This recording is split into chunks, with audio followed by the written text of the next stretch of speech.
लक्कमादेवी प्रशालेत बालविवाह निर्मूलन पालक मेळावा आणि लेख वाचवा कार्यक्रम संपन्न.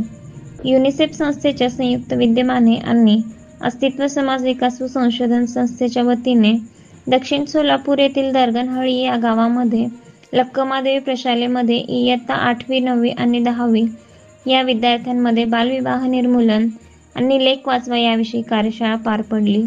यावेळी अस्तित्व समाज विकास व संशोधन संस्थेच्या तब्बू नगारे, श्रीदेवी शिंदे, स्नेहा वाघमारे या उपस्थित होत्या. कार्यशाळेचे प्रास्ताविक श्रीदेवी शिंदे यांनी केले. सूत्रसंचालन तब्बू नगारे यांनी केले. सुरुवातीस विद्यार्थ्यांना बालविवाहाचे दुष्परिणाम सांगून शिक्षणाचे महत्त्व सांगण्यात आले आणि विद्यार्थ्यांना वेगवेगळ्या खेळांच्या आधारे बालविवाहाचे दुष्परिणाम सांगण्यात आले. तसेच शिक्षणाचे महत्त्वही पटवून देण्यात आले. यावेळी पालकांच्याही कार्यशाळेचे आयोजन प्रशालेमध्ये करण्यात आले होते. कार्यशाळेमध्ये बालविवाह केल्यामुळे मुलींना येणाऱ्या शारीरिक व मानसिक अडचणींच्या घटना पालकांसमोर मांडण्यात आल्या. यावेळी बालविवाह ही खरंच विचार करण्यासारखी बाब आहे आणि प्रत्येक पालकांनी यावर विचार करायलाच हवा, असे मनोगत पालकांनी व्यक्त केले. दरगणहळ्ळी गावातील पालकांचा उत्स्फूर्त प्रतिसाद या कार्यशाळेस लाभला. शेवटी आभार प्रदर्शन स्नेहा वाघमारे यांनी केले. कार्यशाळेत शाळेतील मुख्याध्यापक षडाक्षरी स्वामी, प्रशालेचे सहशिक्षक, विद्यार्थी विद्यार्थिनी आणि गावातील पालकवर्ग मोठ्या संख्येने उपस्थित होते. मग तुम्ही काय शिकला त्याच्यातून?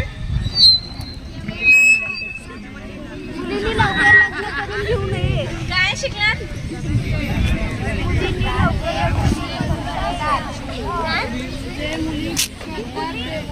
काय शिकलात? एक आधी जो सेशन घेतला तुम्हाला त्याच्यातून हे शिकायचं होतं की मुलींनी 18 वर्षाशिवाय लग्न नाही करायचं आणि तुम्हाला हा अधिकार आहे की घरचे जर तुम्हाला म्हणजे जबरदस्ती करत असतील तर एक टोल फ्री नंबर आहे, त्याच्यावर तुम्ही कॉल करून तक्रार निवारण करू शकता किंवा तुमच्या मैत्रिणीचं आजूबाजू लग्न होत असेल तर याचे दुष्परिणाम तुम्हाला घरात पण सांगता यायला पाहिजेत. 18 वर्षाच्या खाली जर मुलीचं लग्न झालं तर तिला किती प्रॉब्लेम्स येतात पुढे. जी लहान 18 वर्षापर्यंत आपल्या आईच्या घरामध्ये खेळणारी बागडणारी जी मुलगी आहे ती सासरी गेल्यानंतर तिच्यावर जे दडपण येतं ते तुम्हाला मुलींना कुठेतरी कळायला पाहिजे. आता मुलींना काय वाटतं की बाबा लग्न म्हटलं तर मेकअप भेटतं, छान कपडे भेटतात, तर हे सगळं कुठेतरी विसरायला पाहिजे. एक दिवस भेटणार, दुसऱ्या दिवशी त्या मुलीला काय करायचे, धुणी धुवायचे, भांडी धुवायचे, सासूला जेवण द्यायचे, सासऱ्याला शेताला डबा द्यायचे, घरातलं करून परत जर नवऱ्याची शेती असेल तर शेतात कामाला पण जायचे. हे सगळं तुम्हाला लग्नाच्या दुसऱ्या ते तिसऱ्या दिवसापासून सुरू करायचंय. तुम्ही काय करणार? 18 वर्षाशिवाय करायचं नाही. शिक्षण पूर्ण करा. चला मुलींसाठी टाळ्या. मुलांना काय घाबरत.